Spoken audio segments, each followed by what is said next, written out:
Eh bien, bienvenue. Eh bien, on va déguster les vins du domaine Turner-Pajot. Donc, voilà. Donc, une première chose par rapport au domaine Turner-Pajot, c'est les étiquettes. Toutes les étiquettes sont avec les accords mets et vins, enfin les propositions d'accords mets et vins. Donc, pour 48 heures, on voit des poissons, sardines par exemple. Pour le blanc, on est sur une volaille, des filets de poisson. Et sur le rouge, on est sur du bœuf, un joli bœuf de l'Aubrac. Voilà. Sont des peintures qui ont été faites par une amie bulgare du couple Turner-Pajot. Voilà. Donc on va démarrer par 48 heures. Alors 48 heures, c'est un clairé. C'est un rosé un peu foncé. Alors le clairé, l'origine du clairé c'est le bordelais. En fait, comment on fait du clairé? C'est un rosé de saignée en quelque sorte. C'est à la limite entre un rosé et un rouge léger. Voilà. Donc comment ça se passe pour un rosé de saignée? Eh bien en fait on met toutes les grappes de raisin noir qui sont prévues pour faire du vin rouge, on les met dans la cuve, on laisse macérer un petit peu.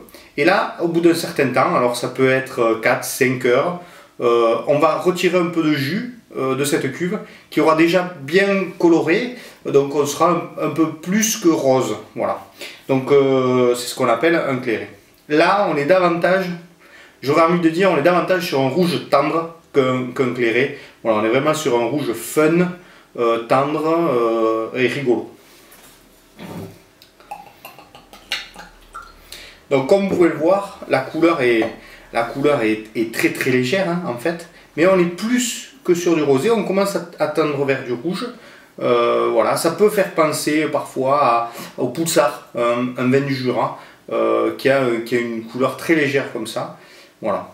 Alors il s'appelle 48 heures parce que dans ce cas-là, eh bien, la macération est de 48 heures. Donc c'est au bout de 48 heures qui fait sa saignée. Donc on est vraiment sur le principe du clairé du bordelais. Voilà. Donc c'est une couleur très très légère.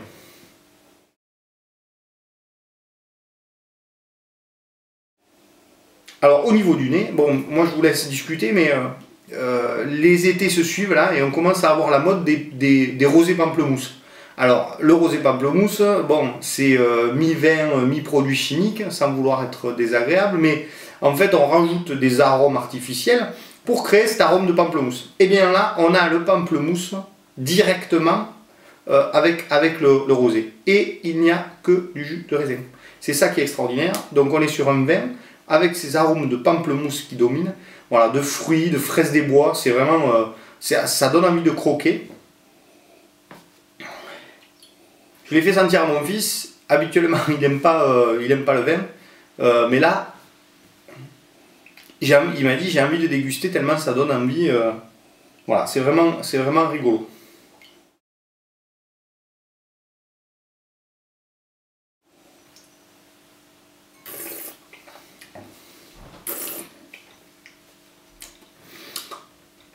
Alors la bouche, sur le devant de la langue, ce qu'on sent, ça picote justement dans la langue, ça veut dire qu'il reste un petit peu de gaz carbonique qui est encore présent dans le vin.